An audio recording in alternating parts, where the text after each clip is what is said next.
సూర్యబింబమే అస్తమించనిది మేలుకోని కల కోసం కళ్ళు మూసుకొని కలవరించెని కంటి పాప పాపం. ఆయువిచ్చి పెంచిన బంధం మౌనంలో మసి అయినా రేయి చాటు స్వప్నం కోసం ఆలాపన ఆగేనా. పొందేది ఏదేమైనా పోయింది తిరిగొచ్చేనా.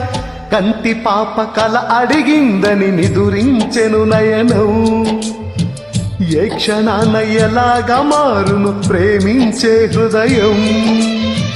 ఆలయాన హారతిలో ఆఖరి చితి మంటలలో రెండిటిలో నిజానికున్నది ఒకటే అగ్నిగుణం. ప్రేమ అనే పదాన ఉన్నది ఆరని అగ్నికణం.